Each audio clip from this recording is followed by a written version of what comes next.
Bien, vamos a comenzar entonces nuestro tiempo de discipulado, mis hermanos, dando la bienvenida a todos ustedes. Nos acompaña ahora Adriel Cabrera, un buen amigo eh, que pues esta mañana, perdón, vio la publicidad del discipulado y pues nos quiso acompañar y damos gracias al Señor que puede estar con nosotros. Todos los demás somos de casa. Vamos a comenzar este tiempo con una oración al Señor. Así que oramos juntos. Santísimo Dios, Padre Celestial, te damos gracias en esta noche. Gracias, Señor, por este tiempo. Gracias por permitirnos apartar este momento, Señor, para poder reunirnos como iglesia, aunque sea por estos medios, Señor, y estudiar juntos estas grandes verdades de tu palabra, Señor, esta doctrina pertinente a nuestro proceso de la salvación. Te pedimos, Señor, que en esta noche puedas guiarnos, que puedas abrir nuestra mente, nuestro corazón y nuestros oídos, Señor, para poder escuchar, para poder entender esta enseñanza y para poder aplicarla a nuestro corazón. Ayúdanos, Señor, por medio de tu Espíritu Santo, fortalécenos y no permitas que seamos oidores olvidadizos, Señor, sino que podamos ser discípulos fieles, Señor, que ponen por obra estas cosas, que las guardan en su corazón y que buscan obedecerte, Señor, y hacer conforme a tu palabra, que es la única norma infalible de fe y práctica. Señor, ayúdanos en este tiempo. Te lo pedimos en el nombre poderoso de Jesús. Amén y amén. Bien, mis hermanos, voy a pedirles que me ayuden prendiendo la camarita para ver que están ahí, para ver que están en clase y que estamos todos pendientes y entendiendo lo que estamos enseñando. Recuerden, hermanos, que este es el estudio de la doctrina de nuestra iglesia. Para participar de esta enseñanza, estar pendiente y poder poner atención y poder estar involucrado con este estudio es parte de lo que hacemos para poder edificar juntos a la iglesia. ¿Verdad? No solamente de prender el Zoom y dejarlo ahí, que el pastor esté hablando y hablando, sino que es de participar, de estar ahí, de recibir la enseñanza, hermanos, para que podamos asegurarnos que estamos todos conectados y estamos estudiando estos temas. Muy bien, vamos entonces a hacer una recapitulación de lo que vimos la semana pasada. ¿Verdad? Estábamos leyendo, acuérdese usted, el, el tema de la santificación, que es el capítulo 13 de nuestra confesión de fe. Y en este contexto de estos temas, se me salió.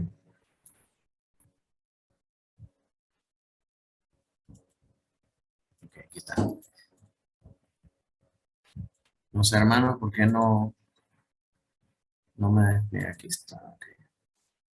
Sí, entonces en el contexto de estos temas, vimos que lo que estamos viendo es el orden de la salvación, o el ordo salutis, es la manera o el proceso en el que nosotros somos salvados. Y vimos anteriormente la elección, el llamado, la regeneración y la conversión, luego la justificación, la adopción, por medio de la cual somos hechos hijos de Dios, y ahora estamos en el proceso de santificación. Así que en este proceso de santificación vamos a recordar un poco lo que vimos la semana pasada, o perdón, la reunión pasada, cuando hablamos acerca de estas cosas. Entonces, decíamos que en el primer párrafo de nuestra confesión, la Biblia nos habla que la santificación se puede ver desde dos ópticas. En primer lugar, la santificación definitiva o la santificación posicional y la santificación progresiva. Hablamos que santificación posicional es el estado final de nuestra santificación, el que vamos a recibir en el día de Cristo. Esta es la manera en cómo Cristo nos mira. La Biblia nos dice que Cristo nos mira sentados en lugares celestiales, pero no estamos ahí todavía. ¿sí? El sacrificio del Señor Jesucristo nos abrió esa puerta y esa posibilidad de que nosotros podamos ser santos. Esa obra santificadora la logró Cristo a través de su sacrificio. Somos ahora nosotros llamados santos gracias a ese sacrificio. Pero hay otra manera también de ver la santificación y es la santificación progresiva. Esta se refiere al proceso diario de podernos limpiar del pecado. Hemos sido llamados santos, pero todavía estamos lejos de ser santos. En esta vida, en esta tierra, seguimos batallando contra el pecado. Entonces, nosotros, mientras llegamos a ese día final tan glorioso y perfecto en el que seremos transformados de este cuerpo mortal y decadente y nos otorgarán un cuerpo glorificado como el de Cristo, hasta ese entonces, nuestro llamado y nuestra labor aquí como cristianos es apartarnos del pecado y buscar consagrarnos más, buscar acercarnos más a el caminar que el Señor ha trazado delante de nosotros. Entonces, a eso se refiere esta santificación progresiva. Y lo mirábamos bien en el versículo que nos mostraba nuestro hermano Jair. Voy a ponerlo acá nuevamente. El Primera de Corintios 1:12, cuando Pablo habla o se refiere a los hermanos que están en la iglesia de los Corintios, dice, a los santificados en Cristo Jesús, llamados a ser santos. ¿Cómo así? Santificados y llamados a ser santos. Bueno, porque está hablando acá o nos presenta de una manera clara estas dos diferencias o estas dos maneras de ver la santificación. Santificación posicional o santificación definitiva es este proceso por el cual somos santificados en Cristo Jesús, y la santificación progresiva, que es este llamados a ser santos, ese llamado que recibimos nosotros para poder consagrarnos cada vez más, ¿verdad? Así que esos son los dos términos que es importante que nosotros distingamos cuando hablamos acerca de la santificación.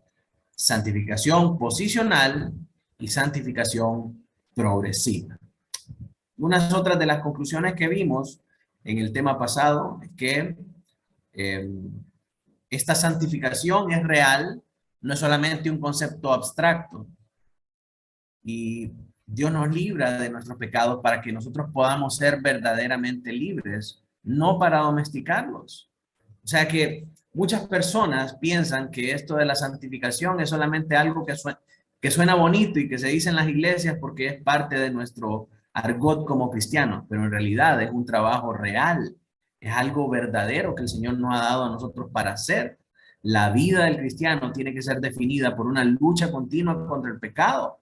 Eso se llama santificación. Estamos llamados a luchar y a vencer nuestros pecados, no a domesticarlos, no a adoptarlos como nuestras mascotas. También vimos que es una labor personal, no es un proyecto comunitario. Nadie es santificado o nadie trabaja en esta santificación progresiva solo porque es parte de una iglesia, solo porque es miembro de una iglesia, sino que es una labor que usted personalmente en su día a día, en su vida, usted tiene que realizar. Entonces, no es un proyecto comunitario, es una labor personal. Luego, la fuente o el origen de la santificación no es el esfuerzo personal. O sea, no es porque yo soy una persona tan piadosa, porque yo soy una persona tan cristiana, que yo voy a poder avanzar en esta obra de santificación, sino que la obra de Cristo en cada uno de nosotros es lo que nos permite a nosotros poder avanzar en esta labor de santificación. Para que una persona quiera vivir vidas santificadas, necesita haber nacido de nuevo. Sin la nueva vida en Cristo, es imposible que un hombre busque esta santificación. Los medios por los cuales somos santificados son la palabra de Dios y su Espíritu. Estos son los medios que el Señor nos ha dejado a nosotros para buscar esta santificación. En esencia, la santificación consiste en dos cosas, una negativa y otra positiva. Gracias. La negativa es que podamos hacer morir el pecado en nosotros, y la positiva es crecer en la gracia y el conocimiento del Señor Jesucristo. Así que esta es nuestra lección de la semana pasada, semana antepasada, perdón, y estos fueron los puntos claros que nosotros establecimos: santificación posicional, santificación progresiva, los medios que usamos para la santificación. Vimos que la santificación no es un tema abstracto, sino que es algo real que nosotros tenemos que hacer. No es un proyecto comunitario, sino que es un esfuerzo personal.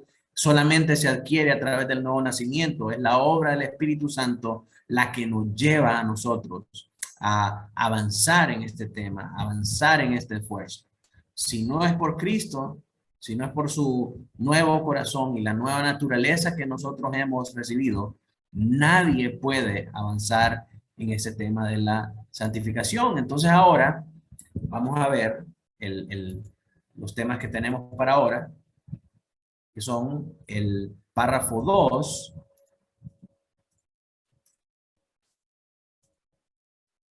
y es la segunda parte de este capítulo que nos habla acerca de las características distintivas de la santificación. ¿Cómo se caracteriza esta santificación y cómo nosotros podemos identificarla? ¿Cómo podemos nosotros tipificarla en la vida de un creyente? Entonces, este párrafo 2 nos va a mostrar a nosotros la lucha contra el pecado, las raíces de esta lucha y la naturaleza de esta lucha. Entonces aquí vamos a estar viendo ese aspecto negativo de la santificación, que es la lucha contra el pecado, ¿verdad? En contraste con el aspecto negativo, que es el crecer en la gracia del Señor. Entonces, vamos a ver también quiénes son los combatientes de esta lucha. Tres cosas vamos a ver en esta noche: las raíces de la lucha, la naturaleza de esta lucha y los combatientes de esta lucha. Entonces, comencemos por leer el párrafo 2 de nuestra confesión. Si me ayuda ahí Martita leyendo, por favor. Dice el párrafo 2, esta santificación se efectúa en todo el hombre. Aunque es incompleta en esta vida, todavía quedan algunos remanentes de corrupción en todas partes, donde surge una continua e irreconciliable guerra. La carne lucha contra el espíritu y el espíritu contra la carne. Ok, entonces aquí están los tres temas que vamos a ver esta noche. En primer lugar, dice: esta santificación se efectúa en todo el hombre. Aunque es incompleta en esta vida, todavía quedan algunos remanentes de corrupción en todas partes. Entonces aquí vamos a ver la raíz de esta lucha, y luego dice de donde surge una continua e irreconciliable guerra. Esto nos habla acerca de la naturaleza de esta lucha. Y en tercer lugar, los combatientes de esa lucha. Dice: la carne lucha contra el espíritu y el espíritu lucha contra la carne. Miremos entonces la raíz de esta lucha. Si alguien me ayuda a leer este primer enunciado del párrafo, Henry. Esta santificación se efectúa en todo el hombre, aunque es incompleta en esta vida, todavía quedan algunos remanentes de corrupción en todas partes. Muy bien, entonces lo que nos dice esto acerca de esta raíz de esta lucha es que se lleva a cabo en todas las áreas, en todos los aspectos del hombre, tanto los aspectos externos como los aspectos internos. Nuestros sentidos se encuentran constantemente en esta lucha. Nuestro espíritu se encuentra constantemente en esta lucha. Entonces, tanto emociones como sentidos son parte de esta lucha. Es ahí donde se lleva a cabo, esa es la raíz. Y dice: aunque es incompleta en esta vida, o sea, seguimos luchando y vamos a seguir luchando hasta el fin de los tiempos, cuando tengamos un cuerpo glorificado como el de Cristo. Esta lucha va a seguir y no vamos a terminar de lucharla hasta el día final. Y dice que todavía quedan algunos remanentes de corrupción en todas partes. Esto nos habla a nosotros acerca del pecado remanente. Lo que Cristo nos limpió del pecado y la maldad, aún en nuestros miembros, dice Pablo, queda todavía el remanente de esa corrupción que nosotros heredamos del primer pecado del hombre, que por generación ordinaria venimos cargando hasta nuestros días, desde el primer hombre hasta el último hombre que ha nacido en esta creación. Así que miremos algunos versículos bíblicos que apoyan esta afirmación. Primera de Tesalonicenses 5:23. Si me ayuda Namidia a leer. Y el mismo Dios de paz os santifique por completo, y todo vuestro ser, espíritu, alma y cuerpo, sea guardado irreprensible para la venida de nuestro Señor Jesucristo. Ok. Entonces la oración de Pablo para los tesalonicenses es que Dios pueda santificarlos por completo. Quiere decir que no están completamente santificados hasta este momento. Y dice también que todo vuestro ser, espíritu, alma y cuerpo, sea guardado irreprensible. Quiere decir que esta corrupción afecta tanto nuestro hombre interior como nuestro hombre exterior. Nuestra carne y la parte intangible de nosotros, que son nuestros sentimientos, nuestras emociones y nuestros pensamientos. Entonces, vemos que lo que dice la confesión es cierto, que todavía hace falta lograr o avanzar en esta santificación porque no hemos sido completamente santificados y que la corrupción remanente en nosotros afecta a nuestro espíritu, nuestra alma y nuestro cuerpo, y que hasta el día en que el Señor Jesucristo venga, vamos a tener que pelear esta batalla de santificarnos por completo en nuestro espíritu, alma y cuerpo.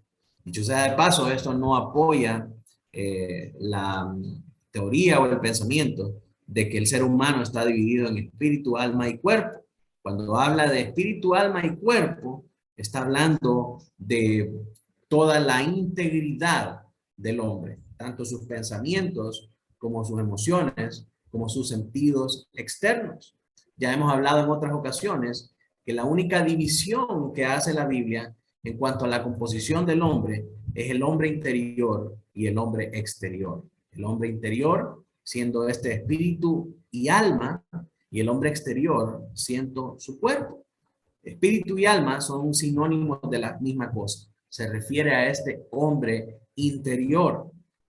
Entonces, lo que nos está diciendo acá es que esta lucha contra el pecado se hace tanto en el hombre interior como en el hombre exterior, porque esto remanente de corrupción afecta esta parte interna y esta parte externa. Pero eso es una discusión para otro día. Ahorita lo que nos interesa ver es si lo que dice la confesión está en acuerdo con lo que dice la palabra de Dios. Primera Juan 1, del 8 al 10. Si me ayuda, vamos a ver, hermano Noé.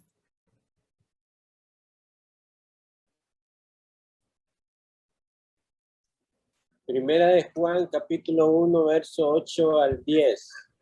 Si decimos que no tenemos pecado, nos engañamos a nosotros mismos y la verdad no está en nosotros. Si confesamos nuestros pecados, Él es fiel y justo para perdonar nuestros pecados y limpiarnos de toda maldad. Si decimos que no hemos pecado, le hacemos a Él mentiroso y su palabra no está en nosotros. Muy bien. Juan acá se encarga de decirnos que nosotros, aunque tenemos el privilegio de participar de la resurrección de Cristo y ser libre de pecados, no significa que el pecado no nos alcance. Hubo un pensamiento puritano que decía, pecamos solo con respirar, ¿verdad? Y en efecto así es. Cada segundo que nosotros pasamos en esta creación caída y conscientes de que cargamos el pecado original de Adán, estamos pecando.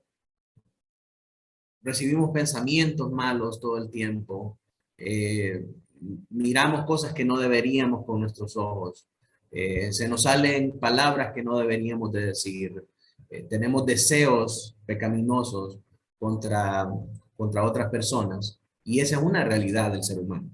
Quien diga que no tiene malos pensamientos, que no se le vienen malos sentimientos al corazón, que no extravía su mirada en cosas que no debería, es un mentiroso, dice Juan. ¿Por qué? Porque si decimos que no tenemos pecado, nos engañamos a nosotros mismos y la verdad no está en nosotros. Pero no solamente es una cuestión de señalar y de acusar. Usted es pecador, todos nosotros somos pecadores. Cuando del remedio también dice, si confesamos nuestros pecados, Él es fiel y justo para perdonar nuestros pecados y limpiarnos de toda maldad. Si decimos que no hemos pecado, le hacemos al mentiroso y su palabra no está en nosotros. En otras palabras, Juan quiere que nosotros reconozcamos que todavía el pecado nos afecta, que todavía el pecado nos alcanza, aunque somos nuevas criaturas en Cristo, el pecado remanente heredado de Adán permanece en nuestra carne. ¿Qué hacemos con ese pecado? Bueno, lo que Juan nos dice es que tenemos que venir y confesar nuestros pecados. Y si nosotros confesamos esos pecados, Él es fiel y justo para perdonar nuestros pecados y limpiarnos de toda la maldad. De manera que se afirma lo que nos dice la confesión. Todavía tenemos pecado remanente, que este pecado afecta nuestro hombre interior y nuestro hombre exterior, y tenemos que estar en una guerra continua hasta que el Señor venga y transforme nuestro cuerpo decadente. Otro versículo es Romanos 7, del 18 al 20. Si me ayuda mi hermana Laura. En mi carne no mora el bien.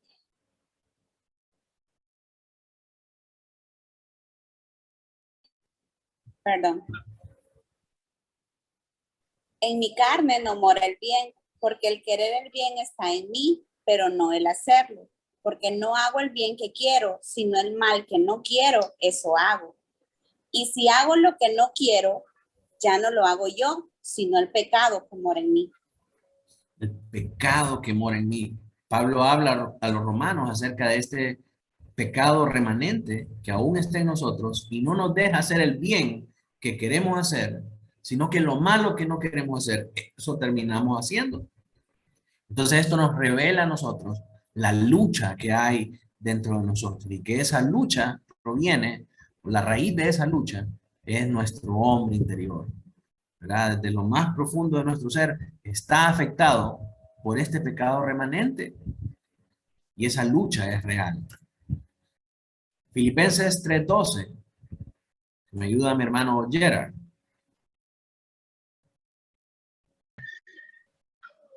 Filipenses 3:12. No que lo haya alcanzado ya, ni que ya sea perfecto, sino que prosigo por ver si logro hacer aquello para lo cual fui también asido por Cristo Jesús. Amén. Entonces Pablo es muy consciente. Imagínense el apóstol Pablo, un hombre tan usado por Dios. Le dice a los filipenses, a pesar de que yo vi al Señor personalmente, se me apareció en el camino a Damasco y me habló y me encomendó una misión. A pesar de eso, yo no creo o no pienso ni me jacto de que lo haya alcanzado ya. O sea, él sabía que todavía combatía contra el pecado. Y dice, ni que ya sea perfecto. A pesar de las múltiples experiencias sobrenaturales que Pablo pudo haber tenido o que cualquier otra persona pueda tener, no debe pretender jamás que porque llora por una alabanza, que porque va a la iglesia todos los domingos, que porque hace muchas cosas, ya es perfecto y ya alcanzó la santificación plena. Ni aún el apóstol Pablo se atrevía a decir tal cosa. Él estaba consciente de que todavía no había alcanzado eso y que todavía no era perfecto. Entonces, ¿qué tenía que hacer? Tenía que proseguir para ver si logra alcanzar aquello para lo cual fue también alcanzado por el Señor Jesucristo. ¿Y qué es eso que tenemos que alcanzar? La vida eterna. ¿Cómo la alcanzamos? A través de esta santificación progresiva. Sí, el hecho de que hayamos sido alcanzados por el Señor Jesucristo quiere decir que nos ha hecho partícipes de la santificación posicional. Fuimos hechos santos por el Señor Jesucristo, pero todavía no somos perfectos. Todavía no lo hemos alcanzado. Entonces tenemos que continuar trabajando con esta santificación progresiva. Entonces ese es el primer paso o el primer tema, la raíz de esta lucha. Está en el hombre interior, en todo nuestro ser y es una lucha continua que vamos a tener que hacer hasta el día de Cristo. La naturaleza de esta lucha. Dice la confesión, de donde surge una continua e irreconciliable guerra. Y en esto, hermanos, tenemos que estar conscientes de que no es algo fácil. No es algo que no presenta una complejidad para nosotros como cristianos.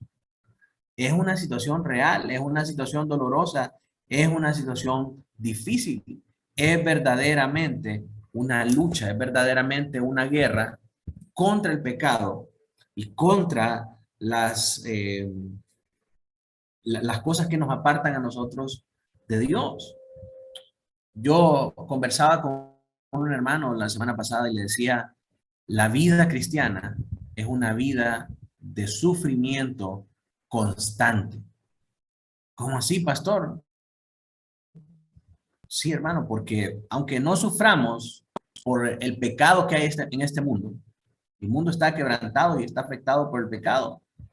Todas las guerras, la violencia, la maldad es producto del pecado que mora en este mundo. Pero aún cuando nosotros vivamos en una burbuja que no nos permite experimentar los sufrimientos del mundo, deberíamos como cristianos sufrir por el simple hecho que no podemos ser como nuestro Salvador, que todavía nos alcanza el pecado, que todavía desobedecemos su ley, que todavía estamos lejos de llegar a esa perfección. Entonces, si no sufrimos por el mundo, deberíamos sufrir por el pecado remanente que está en nosotros. Por lo tanto, la vida del creyente va a ser de sufrimiento constante.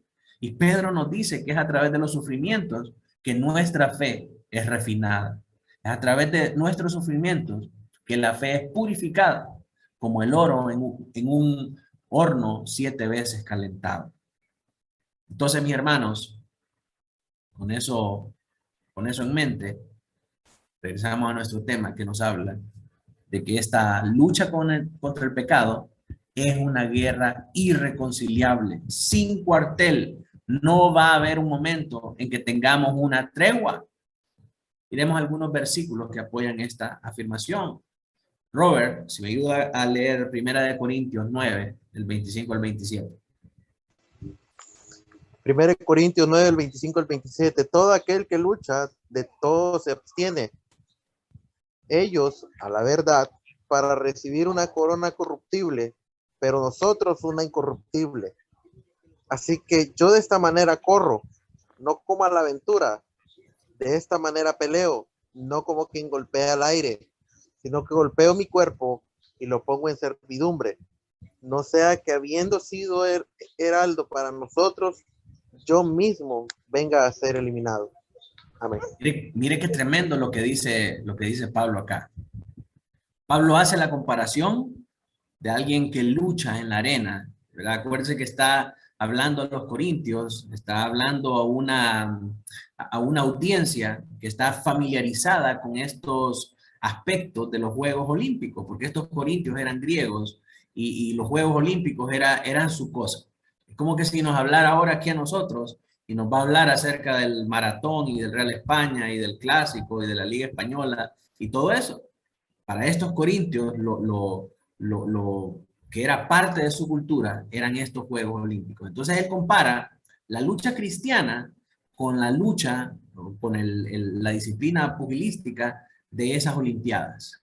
Entonces dice, todo aquel que lucha, de todo se abstiene. O sea, ese hombre tiene una disciplina estricta porque sabe que tiene que tener la condición física para poder vencer. Y si gana, le dan una corona y esa corona es corruptible, dice.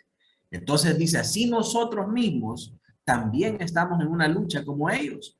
Por lo tanto, si estamos en una lucha como ellos, nosotros también deberíamos de abstenernos de muchas cosas para mantener nuestra condición física o nuestra condición espiritual. Y nosotros con mucha más razón todavía, porque la corona de nosotros es incorruptible. La de ellos se marchita, se oxida, se arruina. La de nosotros no, es una corona eterna. Así que yo de esta manera corro, dice Pablo. Ahora lo está poniendo en el ejemplo de un corredor en una pista, ¿verdad? Sean 100 metros, sea carrera de relevos o qué sé yo. Pero ahí lo está poniendo en el contexto de un corredor dentro de estos mismos Juegos Olímpicos. Y dice, no corro como la aventura. O sea, no corro como quien corre solamente por correr, como quien corre desordenadamente, sino que de esta manera peleo. No como quien golpea al aire, sino que golpeo mi cuerpo. Ahora, una interpretación radical acerca de eso es lo que hacen algunas sectas como el Opus Dei, que practican la flagelación de su cuerpo, ¿verdad? Estarse pegando al cuerpo, se castigan golpeando en su cuerpo y hayan el asidero para estas actividades en este versículo, en una interpretación bien radical de este texto y fuera de contexto, porque a lo que Pablo se refiere con golpear su cuerpo es a ponerlo en servidumbre para que no sea que habiendo sido el heraldo para otros, es decir, diciéndole a otros que tienen que ser salvos, que tienen que venir a Cristo, que tienen que poner su fe en el Señor y arrepentirse de su pecado, no sea que diciéndole a otros eso, él mismo venga a ser eliminado. Entonces, de lo que nos está hablando Pablo aquí es de esta santificación progresiva. Dice, es una lucha, es una guerra y tenemos que pelearla. Tenemos que prepararnos para esa guerra, así como que se preparan los atletas en el campo de la lucha y en las carreras también. Tienen una dieta especial, tienen una rutina, tienen un tiempo especial para hacer cada cosa. Así nosotros también tenemos que ser disciplinados con las, valga la redundancia, con las disciplinas espirituales. Tenemos que tener como dieta la palabra y la oración. Tenemos que ejercitarnos en la lectura. Tenemos que ejercitarnos en compartir con otros, en congregarnos, en cantar congregacionalmente, en hacer todas las cosas que el Señor nos ha dejado para poder avanzar. Entonces, esta lucha es una lucha irreconciliable para la que tenemos que estar listos, tenemos que estar preparados y tenemos que estar luchando continuamente como lucha un atleta en el contexto de los Juegos Olímpicos. Entonces, esa parábola que hace Pablo ahí, esa comparación, es importantísima. Primera de Timoteo 1, 18 al 19. Si me ayuda mi hermana Carlota. Primera Timoteo 1, 18, 19. Este mandamiento, hijo Timoteo, te encargo para que conforme a las profecías que se hicieron antes en cuanto a ti, milites por ellas, la buena milicia, manteniendo la fe y buena conciencia, desechando la cual naufragaron en cuanto a la fe algunos. Amén. Entonces aquí vemos que Pablo está instruyendo al joven Timoteo a que milite la buena milicia.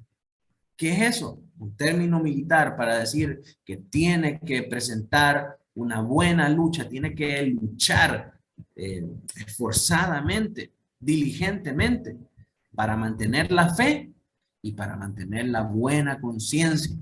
Porque los que han desechado estas cosas, los que han desechado el camino de la fe y mantener una limpia conciencia delante de Dios, han naufragado en cuanto a la fe. Y después él muestra unos ejemplos, creo que Himeneo y Alejandro, este mandamiento es importante y nos habla específicamente o nos muestra cómo este combate contra el pecado remanente es una verdadera lucha, como la que libran los militares. Ahora lo está poniendo en términos militares para que entendamos la gravedad de este asunto. Es una lucha sin tregua y sin cartel. Primera Timoteo 6:12. Si me ayuda Henry.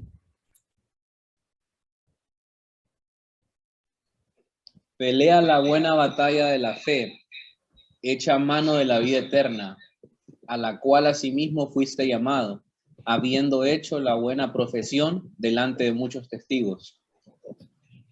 Nuevamente, al finalizar del capítulo, mire, lo habla al principio y lo habla al final. Y le dice, pelea la buena batalla de la fe, echa mano de la vida eterna, a la cual asimismo fuiste llamado. ¿Por qué? Porque sin la vida eterna, sin el nuevo nacimiento, nadie puede luchar esta batalla. Habiendo hecho la buena profesión delante de muchos testigos.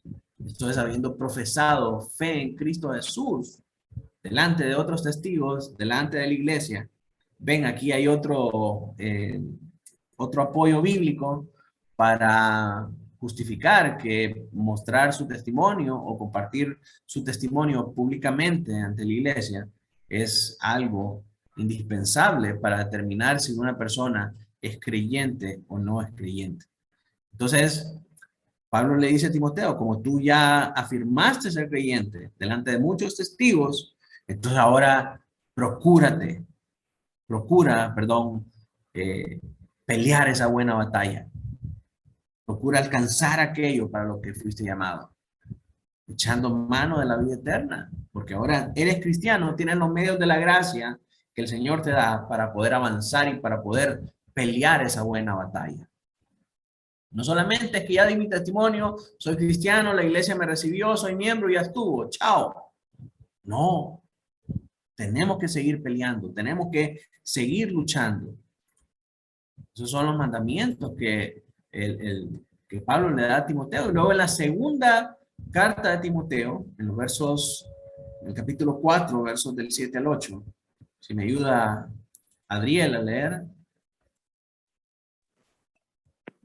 Ok, dice, he peleado la buena batalla, he acabado la carrera, he guardado la fe.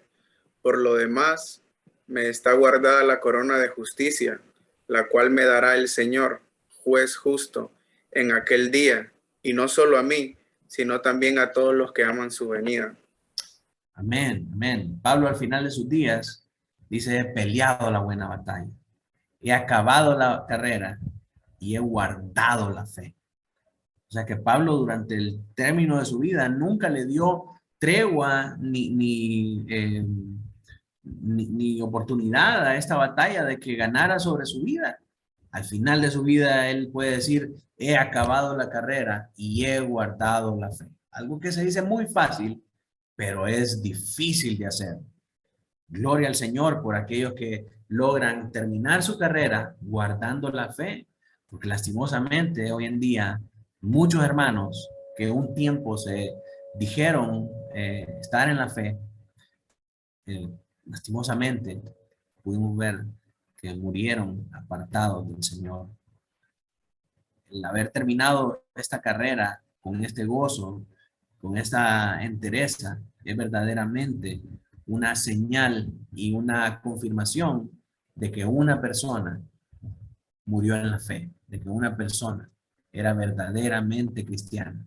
¿Por qué razón? Porque perseveró hasta el final. Entonces, mis hermanos, esta lucha es algo que es real y que demanda nuestra atención y nuestra diligencia en pelearla. Esa es la naturaleza de esta lucha, es un afecto hostil en la vida del cristiano. Todos peleamos, todos combatimos, todos batallamos contra esto. ¿Cuáles son esos combatientes que están involucrados en esta guerra? Nuestra confesión nos dice, la carne lucha contra el espíritu y el espíritu contra la carne. Y es impresionante o me llama la atención que diga esto de esta manera, porque hoy en día la cultura cristiana evangélica, principalmente pentecostal, le gusta inventar enemigos y le gusta atribuirle cosas de nuestra carne espíritus, demonios, ancestros, toda clase de causas espirituales, y nunca a la carne. Si tiene pobreza, es culpa de un espíritu de pobreza. Si padece de alcoholismo, son ancestros que eran alcohólicos. Si es mujeriego, es por los ancestros del papá que eran alcohólicos. Si es tal o cual cosa, todos se lo atribuyen a los demonios, todos se lo atribuyen a los ancestros, a los espíritus cíclicos, a los espíritus inmundos y todo lo demás. Y nunca se habla acerca del pecado que mora en la carne, que es lo que la Biblia realmente trata aquí. Porque el gran problema es que el pecado está en nosotros, y eso le dice Pablo a los romanos. ¿Por qué entonces la iglesia se dan a la tarea de estar diciendo que son espíritus cíclicos, que son demonios, que es Satanás, que es esto y el otro? Y ahí están reprendiendo y usted los mira haciendo cada acción. Hace unos meses se hacía viral ahí un video de unos cristianos en Olancho que se sacaban el machete para pelear. Dicen, yo vine aquí a pelear. Y entonces están peleando con espíritus y están peleando con ancestros y todo, demonios y todo lo que usted quiera, pero no están peleando contra el verdadero mal, que es el pecado que hay en sus corazones. ¿Por qué la iglesia se encarga de hacer eso? Porque es más fácil evadir la culpa, es decir, no fue culpa mía que yo viera a una mujer o que yo tuviera una relación de adulterio con una mujer. No fue culpa mía, sino que fue culpa de los ancestros que me heredaron mis padres. Es más fácil decir eso que decir soy un pecador. Le fallé a mi Señor. Necesito arrepentimiento. El problema soy yo. Se le ha enseñado a la gente que puede venir a Cristo, que puede seguir a Cristo sin necesidad de arrepentirse. Muchos predicadores dicen, si todo lo has probado y todo lo has fallado, ven a Cristo. No importa si no te arrepientes, no importa lo que haces, no importa nada en tu vida, ven a Cristo, recibe a Cristo y todos tus problemas se van a ir. Cuando la Biblia nos dice que es necesario arrepentirse y convertirse. Arrepentirse de nuestros pecados y tener fe en el Señor Jesucristo. Los predicadores no predican y no enseñan arrepentimiento. ¿Por qué? Porque no les interesa que la gente se arrepienta. Pueden seguir viviendo en sus pecados, pueden seguir viviendo en sus delitos, pero ahora es miembro de la iglesia. Y si es miembro, entonces tiene que ofrendar. Hay mucho conflicto de interés que está amenazando la pureza de la iglesia hoy en día. Y mucho de esto pasa por ese evangelio fácil, ese evangelio light que no demanda de nosotros ningún tipo de esfuerzo. Es más fácil decir, no, un espíritu me afectó para que yo hiciera tal cosa. Y entonces si un espíritu lo hizo, la manera más fácil de vencerlo es que reciba una unción especial, que reciba un espíritu especial que me haga cambiar de la noche a la mañana, sin tener que hacer ningún esfuerzo de mi parte. Entonces, sí es bonito. Ojalá que todas las cosas funcionaran con la varita mágica de Harry Potter. Pero no es así. Ahí es donde caemos a cuenta de que la vida cristiana es una vida de sufrimiento. ¿Por qué? Porque tenemos que pelear la buena batalla.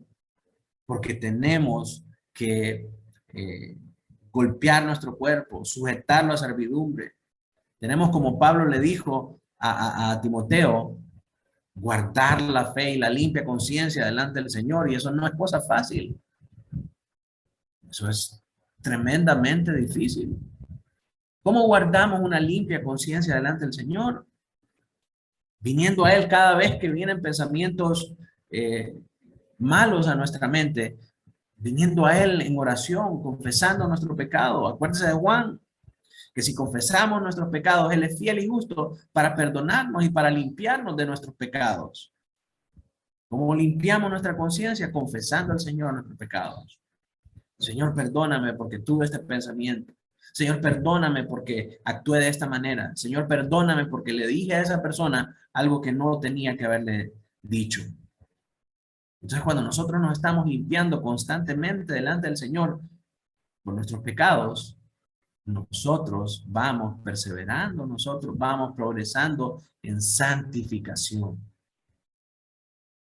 El problema es que nos han marcado tanto y nos han dicho que la única manera la única manera cuando nosotros podemos orar es cuando estamos en la iglesia.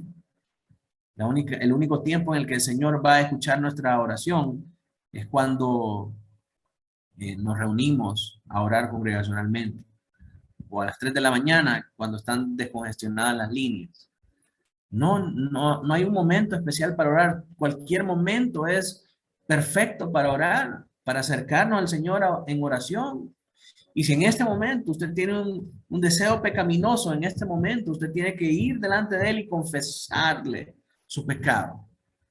¿Qué dice Juan? Si confesamos nuestros pecados, Él es fiel y justo para perdonarnos. Así es como peleamos la buena batalla. Así es como guardamos la fe y así es como guardamos la limpia conciencia. Os digo, eso es algo difícil. La gente quiere que con una unción, con una habilitación especial, o ore usted, pastor, usted no hace nada en todo el día. Ore usted y a usted lo escucha el Señor. Acuérdense, no es un proyecto comunitario, es una acción personal. Esta es su responsabilidad como cristiano. Entonces, mis hermanos, los combatientes de esta lucha no son los espíritus inmundos, no es el demonio, no son los ancestros, sino que es nuestra propia carne. Son nuestros deseos pecaminosos en la mente y en el corazón. Esos son los que luchan contra el espíritu. Y el Espíritu de Dios en nosotros, el que lucha contra nuestra carne, contra esos deseos pecaminosos. Vamos a ver algunos versículos que afirman esto. Gálatas 5:17, si me ayuda, vamos a ver. Lurbin.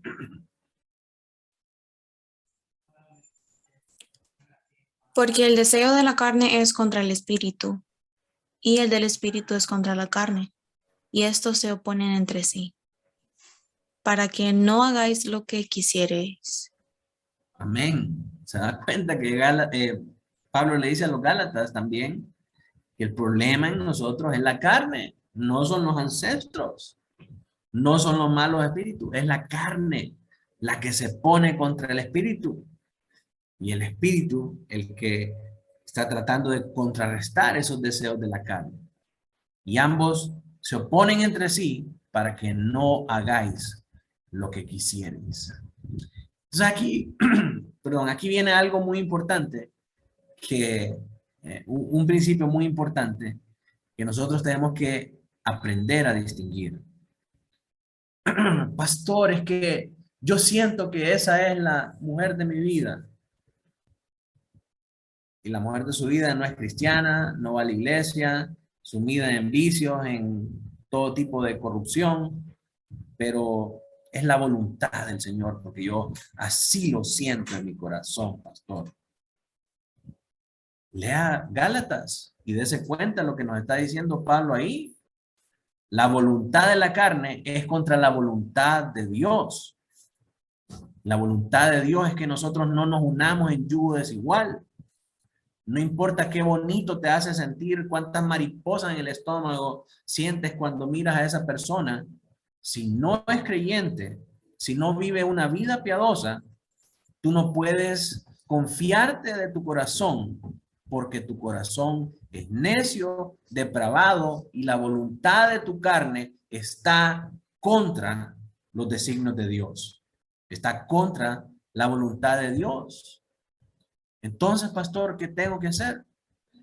Esperar en Dios, mi hermano. Esperar en Dios y que a su tiempo Él te muestre o ponga en tu camino a la persona que es la indicada y que sobre todas las cosas camina en la fe contigo y que te va a ayudar, porque tiene que ser tu ayuda idónea. Entonces, desde ese momento te va a ayudar a caminar de una manera más cercana con el Señor.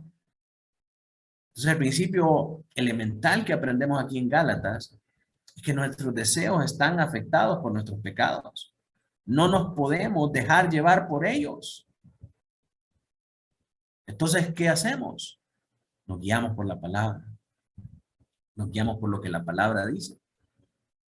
¿Cómo hago eso, pastor? Bueno, estudiando la palabra. Ahí es donde viene la responsabilidad de ser un cristiano verdadero, leer su Biblia y leer qué dice la Biblia acerca de las relaciones cristianas. ¿Qué dice la Biblia acerca de hacer negocios con no cristianos?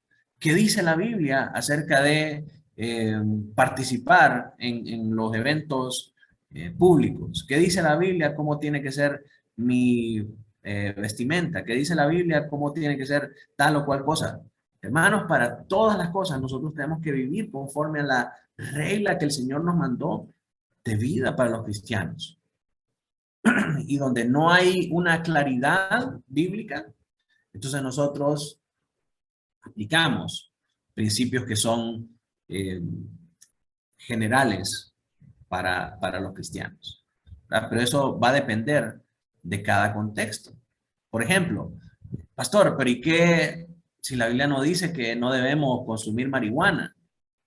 Entonces, ¿cómo hacemos? Bueno, aplicar otros principios generales, que no debemos participar de obras de las tinieblas, que debemos cuidar nuestro cuerpo como templo del Espíritu Santo, que no nos debe, cuando Pablo habla a los corintios, que ni borrachos, ni ningún tipo de persona así va a entrar en el reino de los cielos, no solo aplica a los borrachos, sino que aplica a cualquier persona que ingiere una sustancia que modifica su carácter.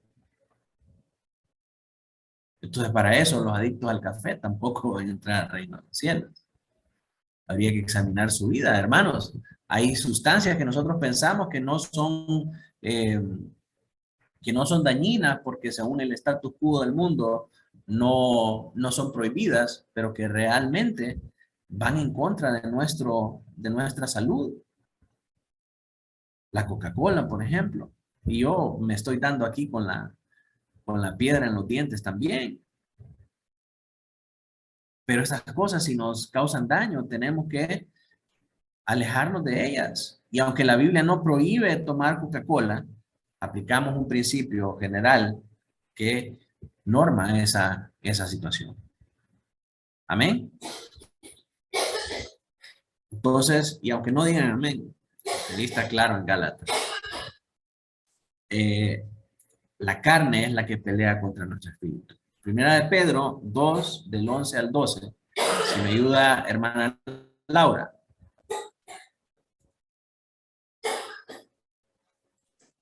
Ah, no, la hermana Laura ya leyó. Vamos a darle a la hermana Marlene.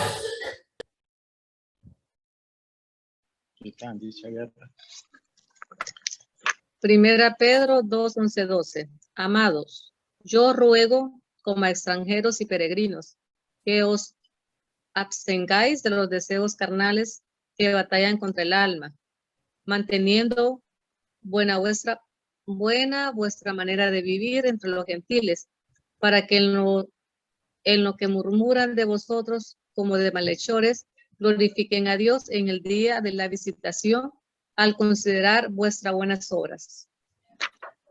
Bien, entonces aquí vemos otro testimonio de otro apóstol, el apóstol Pedro, que nos dice que nos abstengamos de los ancestros. No, otra vez dice de los deseos carnales que batallan contra el alma, manteniendo buena vuestra manera de vivir entre los gentiles, para que esto es lo mismo que decir no creyentes, para que en lo que murmuran de vosotros como de malhechores, glorifiquen a Dios en el día de la visitación al considerar vuestras buenas obras. Aunque ahora hablen y le digan, este es un puritano, este es un hipócrita, antes era gran pecador y ahora anda ahí dándose golpes en el pecho diciendo que es cristiano, en el día de Cristo van a considerar sus buenas obras y van a decir, este estaba en lo cierto, en guardar ese tipo de vida, en ser obediente al Señor y a su ley. Entonces, para poder hacer eso, necesitamos abstenernos de nuestros deseos carnales para mantener una buena manera de vivir entre los que no son creyentes. Nuevamente, los deseos carnales son los que batallan contra el alma. Vemos aquí la lucha contra el espíritu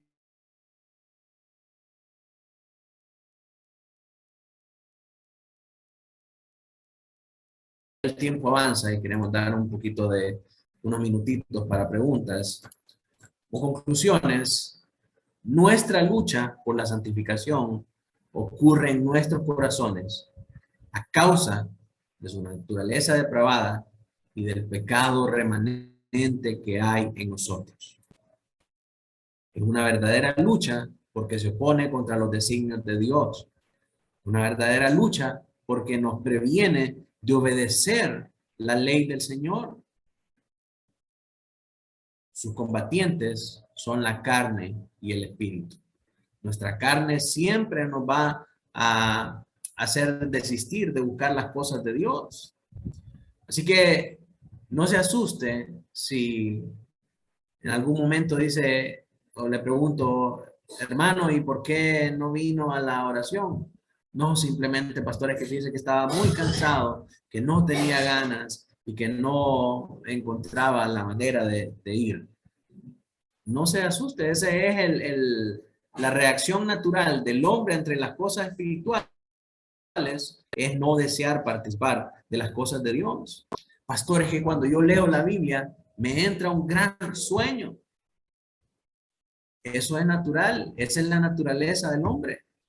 Nadie, si usted le pone a escoger a un hombre entre ver Netflix y leer la Biblia, cualquier día de la semana va a elegir ver Netflix. ¿Por qué? Porque nuestra carne siempre va a estar opuesta a las cosas del espíritu. Vivir conforme a las disciplinas espirituales es algo sumamente difícil. Pero ahí es donde está la lucha, ahí es donde nosotros tenemos que, como dice Pablo, golpear nuestro cuerpo y someter nuestra carne bajo obediencia para que pueda seguir los designios de la voluntad de Dios. Esta lucha se llevará a cabo todos los días hasta que Cristo vuelva y que seamos transformados con cuerpos incorruptibles. El poder de la resurrección nos asegura que tenemos la provisión de Dios para vencer sobre el pecado. Cristo nos liberó de la esclavitud del pecado y nos trasladó del reino de tinieblas al reino de la luz. Ya no somos más esclavos del pecado. Ya no nos puede dominar el pecado. Podemos vencerlo y podemos ser libres de él si venimos a Cristo para que él nos libere verdaderamente. Si eso no es así, entonces las palabras de Cristo en Juan 8:36 son una mentira. Porque Juan 8:36 dice, si el Hijo os libertare, seréis verdaderamente libres. Esta es una realidad, esta es una gran verdad. El poder de la resurrección nos liberó del dominio del pecado, de la esclavitud del pecado y nos trasladó de muerte a vida. Entonces en Cristo tenemos nosotros aprovisionado el poder para vencer el pecado. Aunque nos alcance, lo que el pecado no puede hacer es mantenernos derribados y mantenernos separados del Señor Jesucristo y de la vida que Él nos ofrece. Unas aplicaciones. El pecado remanente no justifica que vivamos en pecado. Hermano, ¿y usted por qué está viviendo una relación adúltera? Ay, pastores, el pecado remanente. No. Eso no le da a usted ninguna justificación para que usted viva en pecado. Si usted vive en pecado, es su responsabilidad cristiana como persona nacida de nuevo, como creyente nacido de nuevo, es su responsabilidad apartarse del pecado y limpiarse del pecado por el poder del Señor Jesucristo en su vida. Como hijos de Dios, nacidos de nuevo, nuestra resistencia y nuestra lucha constante contra el pecado es lo que nos caracteriza como verdaderos hijos de Dios. Los creyentes no es que no pecamos, el pecado nos alcanza por ese pecado remanente, pero lo que nos caracteriza, a diferencia de las demás personas, es que nosotros sí sentimos dolor, sentimos arrepentimiento por el pecado, sabemos cuando le hemos fallado a Dios y buscamos acercarnos a Él, separarnos del pecado y reconciliarnos juntamente con Él. Charles Spurgeon decía, las ovejas pueden caer en el lodo, pero solo los cerdos se revuelcan en él. Eso significa que un creyente lo puede alcanzar el pecado, pero no significa que va a permanecer toda su vida en ese pecado. Si es creyente verdadero, va a buscar salir del pecado, no revolcarse en él como los cerdos, porque solamente un no creyente se revuelca y sigue viviendo en el pecado. La vida cristiana demanda de nosotros arrepentimiento, demanda fe y que vivamos una vida en constante lucha contra el pecado, apartándonos de esos pecados y no domesticándolos, no acostumbrándonos a que esa es nuestra normalidad. Es que yo así soy, pastor.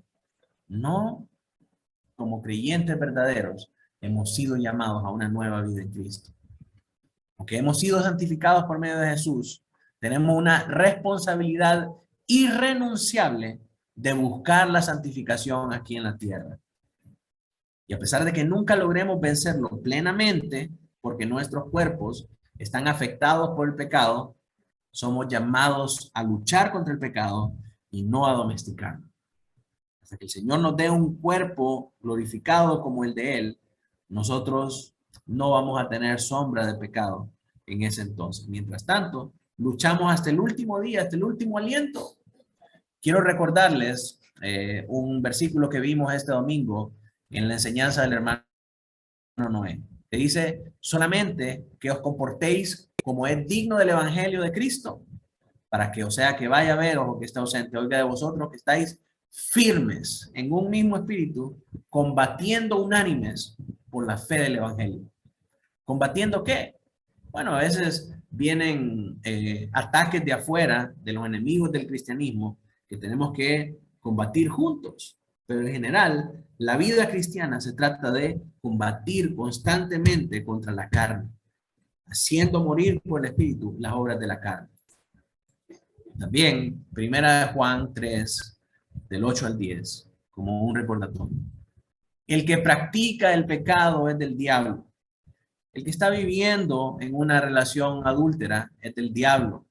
El que está mintiendo acerca de su realidad espiritual es del diablo. El que sigue cayendo en vicios y en maldad es del diablo. Eso es lo que dice Juan acá. El que practica el pecado es del diablo, porque el diablo peca desde el principio. Para esto apareció el Hijo de Dios, para deshacer las obras del diablo. Todo aquel que es nacido de Dios no practica el pecado. No significa que el pecado no lo alcanza, pero lo que sí significa es que no se encuentra en esta práctica constante y reiterada de estar pecando y de estar desobedeciendo la ley de Dios con conocimiento de causa. La razón por la que no puede practicar el pecado es porque la simiente de Dios permanece en él. ¿Cuál es la simiente de Dios? El Señor Jesucristo. El poder del Señor Jesucristo está en él y lo acusa de pecado cada vez que comete una infracción a la ley. Entonces eso lo hace apartarse del pecado y buscar limpiarse, buscar confesar y buscar limpiarse. Y en esto se manifiestan los hijos de Dios y los hijos del diablo. Todo aquel que no hace justicia y que no ama a su hermano no es de Dios.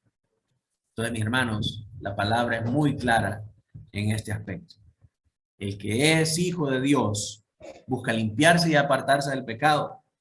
El que es hijo del diablo practica el pecado sin ningún tipo de temor ni remordimiento. Más bien se goza, se ufana y se gloría de los pecados que comete. Con cuántas mujeres ha estado, cuánta resistencia tiene al alcohol y además vicios, y hace alarde de cómo desobedece la ley de Dios. El que es verdaderamente hijo de Dios y que ha nacido de nuevo, no se puede gozar en estas cosas, sino que siente el dolor que trae ser portador de esta simiente de Dios.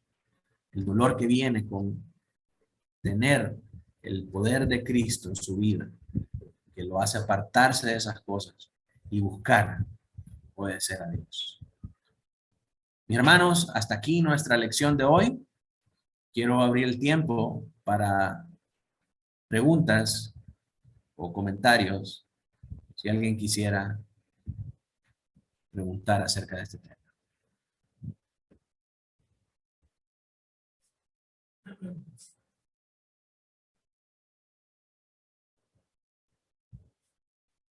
¿Todo claro? Los miro calladito. Robert, ya me extrañaba. Pastor, una pregunta. Tírela. Con respecto a lo que estábamos hablando, ¿verdad? Cabe mencionar que yo no creo en ese tema de las cuestiones generacionales, ¿verdad? Pero usted sabrá de que, bueno, la cultura no solo es con respecto a una población de cierto lugar, ¿verdad? Sino que también hablamos de cultura familiar. Y encontramos muchas veces que en el núcleo familiar pueden existir ciertas costumbres que no son de acuerdo al evangelio, como por ejemplo, hay muchos que nos hemos crecido en núcleos familiares donde pues la palabra del Señor nunca se leyó o no se oraba antes de comer o decir, bueno, oremos en la mañana, pues gracias a Dios que nos permite levantarnos o al dormir. Eso es una cultura familiar que al final alguien podría decir, no, yo estoy luchando con eso. Podrían agarrarse de ahí, pues, y decir, no, es que yo tengo un problema generacional porque mi familia, pues, yo lo entiendo de esa manera, ¿verdad? Que es una cuestión culturalmente familiar, ¿verdad? Y eso es una cuestión, pero ese podría ser un argumento. ¿Cómo nosotros podríamos rebatir algo como eso? Sí, definitivamente las malas conductas, los malos comportamientos, los patrones destructivos afectan la vida de una persona, afectan la vida de un niño. Pero así como afectan la vida de unas personas de una manera negativa, afectan también de una manera positiva la vida de otras personas. Por ejemplo, en el caso de que hayamos tenido un padre alcohólico y abusivo, ¿verdad? Eso hace que algunos hijos se vuelvan hacia el alcoholismo. Es un ejemplo de un impacto negativo, pero también hace que otros hijos afectados profundamente por ese mal ejemplo quieran hacer totalmente lo opuesto. Ahí hemos visto como personas que no toleran el alcohol y no toleran el abuso verbal de nadie porque crecieron en un contexto de abuso verbal y de alcoholismo.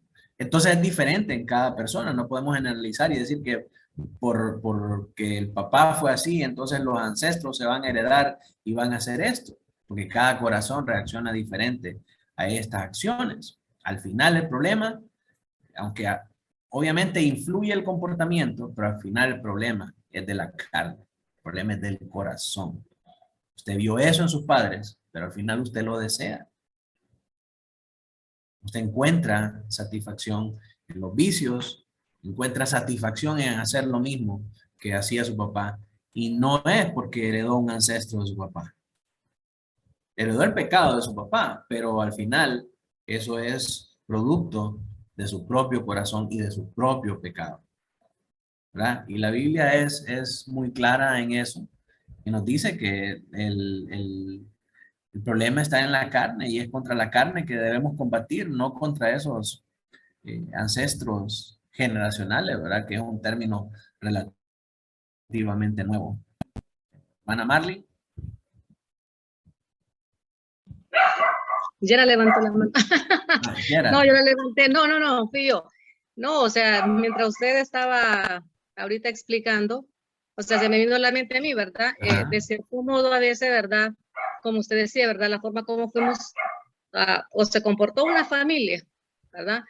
Entonces no vamos a venir, perdón, a buscar culpable y decir, ay, es que yo soy así porque en mi casa, ¿verdad? Se hacía de esta manera o nos trataban de esta manera. Porque cuando venimos a Cristo y hemos nacido de nuevo, entonces, obviamente, ¿verdad? Eso de la generación quedó atrás, quedó en el pasado. Entonces, siendo unas nuevas criaturas en Cristo, pues tenemos que ser diferentes, pues aunque hayamos sido, ¿verdad? Hayamos crecido en una familia con problemas de alcoholismo, de maltrato y todo lo demás, ¿verdad? Una vez que venimos a Cristo, eso queda en el pasado, ¿verdad? Y obviamente nuestro comportamiento debe ser diferente, conforme a la palabra de Dios. Amén. totalmente cierto, ¿verdad? El que está en Cristo, nueva criatura es. Las cosas viejas pasaron y aquí todas son hechas nuevas. A pesar de eso, pudiéramos ser alcanzados por remanente de pecado en nosotros y por malos ejemplos del pasado. Pero ahí es donde la vida cristiana viene a la nueva vida en Cristo, viene a tener su efecto, ¿verdad? En hacernos abrir los ojos, volver a nuestros sentidos y decir, es necesario que yo me aparte de esto y que yo vuelva al camino de la cruz. Entonces, esa es básicamente la manera en cómo funcionan estas cosas. Robert, los patrones siempre están ahí, pueden afectarnos negativa o positivamente, pero al final lo que sucede es, si es por la parte negativa, ¿verdad? Es porque nuestro corazón quiere y desea esas cosas. Y es nuestro corazón oponiéndose a la verdad y a la ley de Dios. En cambio, si afectan de una manera positiva, pues es el poder del Señor guardándonos y apartándonos de eso, ¿verdad?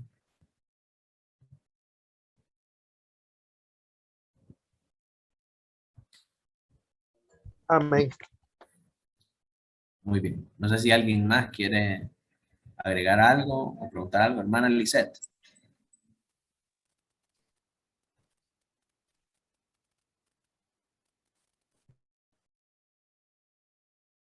Hermana Lisette.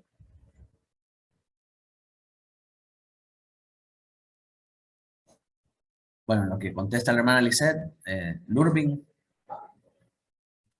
Sí, mire que yo tenía, bueno, hace poco estaba leyendo Primera de Juan, entonces en el versículo 3, donde dice que nosotros demostramos que amamos a Dios cuando obedecemos sus mandamientos y obedecerlos no es difícil. Entonces cuando yo leí eso, yo dije, para ser honesta, a mí no me parece fácil esta lucha. Es una guerra entre nuestra carne y nuestro espíritu. Entonces, me imagino, bueno, de por sí ninguna guerra secular es fácil, ¿verdad? Peor esta guerra como cristiano. Entonces, me entré en duda y digo, ¿será que solo yo lo miro así de difícil o que a mí me está costando más? ¿Será que estoy, no sé, me estoy apoyando sobre cosas que no tengo, apoyándome en mis, no sé, con mis fuerzas, o no sé a qué se refiere realmente, ¿verdad? Cuando dicen que obedecerlos no es difícil. No sé si tal vez para los hermanos es fácil o yo lo veo difícil, no sé, me surgió esa duda cuando estaba leyendo eso y pues ya que se tocó eso hoy, pues quería que, no sé, quiero saber de cómo funciona, si estoy mal o no sé, si lo decía en un tono sarcástico, no creo, pero no sé, me confundió eso bastante. Sí. Siempre va a ser difícil, Lurbin. El tipo de evangelio que nos han enseñado de que solo hay que hacer una confesión y creer y ya nos vamos en automático al cielo, nos ha afectado tanto nuestra manera de percibir las cosas espirituales, nuestro comportamiento y nuestro caminar cristiano de una manera mucho más profunda de la que podemos imaginarnos. De manera que cuando nosotros leemos la verdad y nos damos cuenta de todo lo que involucra ser un cristiano verdadero y la responsabilidad de vivir en santidad, de estarnos apartando, de tener responsabilidad con los miembros de nuestra iglesia, de confesar nuestro pecado, de ejercitarnos en la fe, eso es cosa difícil, eso no es cosa fácil. ¿Verdad? Ya en las otras iglesias donde tienen una perspectiva del cristianismo light, no, ni se inmutan cuando usted falta, no le interesa, nadie la llama, nadie Quizás a los 3 meses o a la semana van a ir preguntando por usted, bueno, y aquella muchacha que venía, ¿qué habrá pasado, verdad? Pero no hay un verdadero seguimiento, no hay una rendición de cuentas, no hay absolutamente nada. Entonces, por ese cristianismo online, pero realmente cuando nosotros nos damos cuenta de lo que dice la Biblia, este caminar cristiano es difícil. Y es difícil porque nuestra naturaleza no quiere las cosas cristianas. El espíritu de la verdad está dispuesto, pero la carne es débil, nos dice la escritura, ¿verdad? Y para eso el Señor nos ha dado los medios de gracia y las disciplinas espirituales. Los medios de gracia,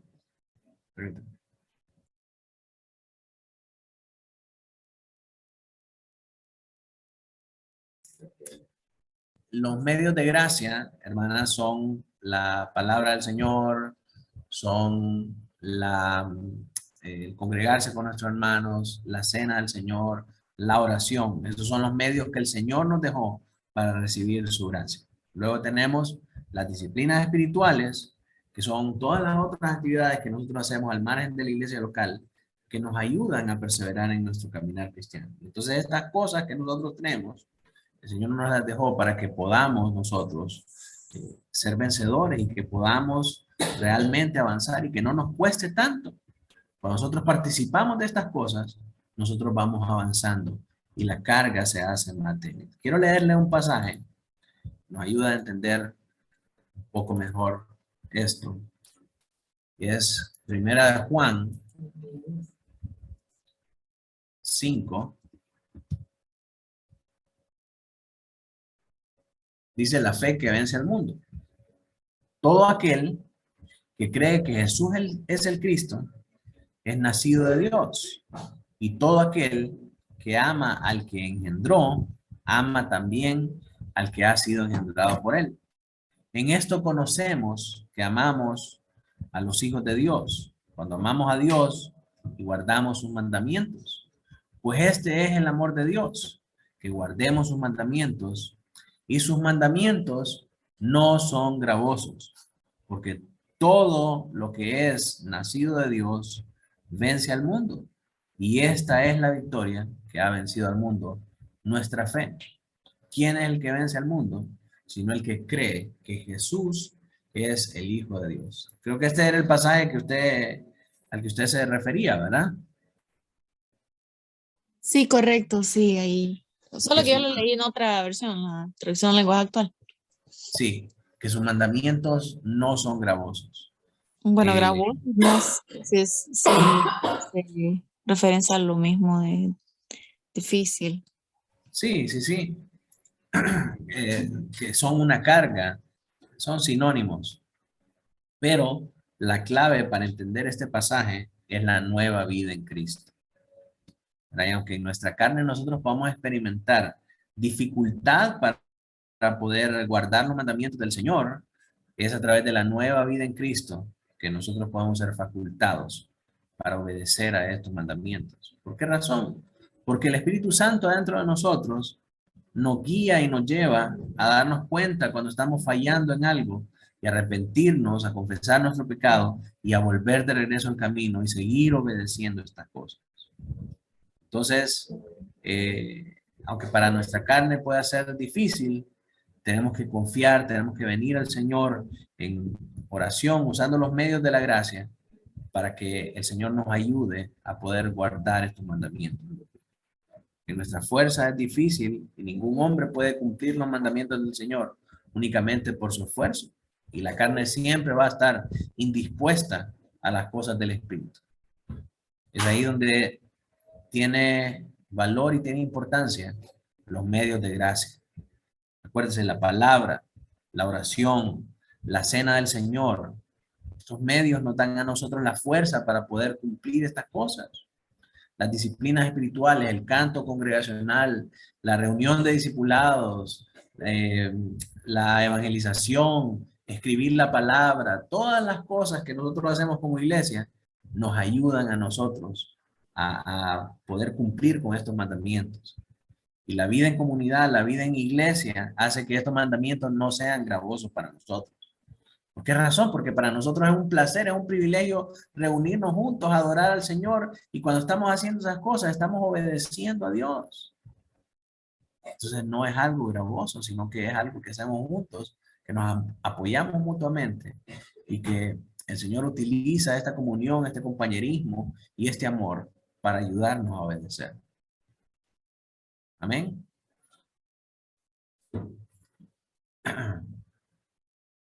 La hermana, vamos a ver, hermana Laura dice, lo de no aceptar nuestra culpabilidad viene desde Adán y Eva. Claro, siempre estaban buscando a quién echarle la culpa, ¿verdad? No fui yo, fue la serpiente.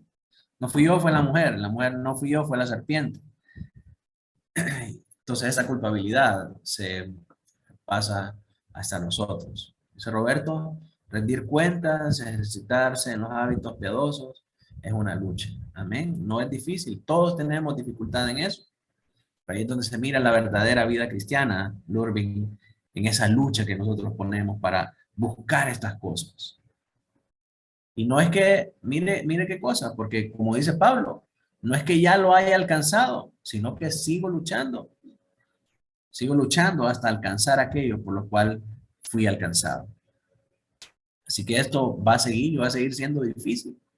Ahí es donde nosotros tenemos que luchar realmente. Si no fuera así, no lo describiría la Biblia como una lucha. Martita. Sí, hermano, solo aportar a lo que decía, ¿verdad? Que podemos caer en los dos extremos, ¿verdad? El like de no hacer nada o el otro de querer hacerlo por nuestras propias fuerzas, ¿verdad? De recordar lo que usted decía, que es el Señor quien pone el querer y el hacer en nosotros. Ese deseo que hay en nosotros es el Señor que lo da. Entonces, accedemos a los medios de la gracia, a leer la palabra, y luego viene el resultado de eso que estamos leyendo, vivir vida santificada, ¿verdad? En lo personal, para mí era un dilema porque yo estaba acostumbrada a que todo era por mis propias fuerzas. Entonces, cuando vengo a la doctrina reformada, empiezo a entender de que no depende de mí. Más sin embargo, tengo responsabilidades, ¿verdad? O sea, como usted siempre nos enseña, no me va a obligar el Señor a que yo agarre la Biblia y la lea. Es una responsabilidad mía. El orar antes de leer la palabra para que el Señor me muestre lo que Él me quiere enseñar, ¿verdad? Leer los contextos y todo, pero que al final no depende de nosotros, ¿verdad? Y a mí en esa parte, en lo personal, fue como un descanso. Dejó de ser tan gravoso, ¿verdad? No es like, como decía, pero saber que no depende de mí. Eso fue algo para mí en lo personal que me ayudó mucho de que depende del Señor. Yo debo seguir los medios de la gracia en amor y luego el Señor da ese fruto en nosotros. Ese es el resultado de lo que nosotros hacemos. Entonces, no caer en un extremo, sino que recordar que no depende de nosotros. Cuando tenemos el deseo de leer o hacerlo es porque el Señor está poniendo eso en nosotros. Solamente eso, hermano. Amén. Muchas gracias, Martita. Y tal como la palabra lo sugiere, disciplina. La disciplina requiere horarios, requiere un plan, requiere un cumplimiento estricto y una subordinación a un régimen. Entonces, asimismo, para implementar las disciplinas espirituales, es válido tener un plan para hacerlo. Si usted tiene una debilidad para leer, haga un plan para que le ayude a leer. Piense en un capítulo al día. Después va subiendo por 2 capítulos, por 3. Cuando alguien se mete al gimnasio, hacemos lo mismo que Pablo, ¿verdad? Relacionarlo con cosas de nuestra cultura. Cuando usted se mete al gimnasio, no va a ir de un solo a levantar 500 libras en una pesa. Tiene que empezar por poquito. Entonces el instructor le va a dar un plan de alimentación, una rutina que va a seguir, las cosas que se va a preparar para poder llegar a esa meta. Entonces, si su meta es leer 5 capítulos o póngale leer 5 libros en el mes, entonces usted va a hacer un plan para cómo hacer eso. Va a empezar primero por un capítulo, después por 2, por 3, por 10, y así sucesivamente va a ir ordenadamente creciendo y haciéndose del hábito hasta que el hábito se convierte en un deleite para usted. Yo miro a toda esa gente que suben videos en Instagram haciendo ejercicios y un montón de cosas de CrossFit y miro cómo lo disfrutan. Yo digo, ¿cómo es posible que esta gente disfrute eso? Y realmente uno solo está viendo el producto terminado, pero no está viendo todo el esfuerzo que hizo atrás, que cuando empezaron les costaba, que cuando empezaron y podían saltar una banquita, pero ya ahora que ya pasaron por todo el proceso, pues ahora son campeones y pueden hacer todo lo que se propone. Así sucede con las disciplinas espirituales también. Hay un trabajo detrás de cada disciplina. Entonces nosotros tenemos que hacer un plan y tenemos que ser inteligentes para cómo implementarla en nuestra vida, adherirnos a ese régimen hasta el punto de que lleguemos a disfrutarlo y que sea parte natural de lo que nosotros hacemos como cristianos. No es algo que llega de la noche a la mañana y como dice Martita, que el Señor nos hace hacer leer la Biblia, que el Señor nos lleva por un espíritu sobrenatural a hacer estas cosas. No es parte de nuestra responsabilidad. Y hacer un plan y someterse a ese plan es parte de nuestra responsabilidad cristiana. Amén.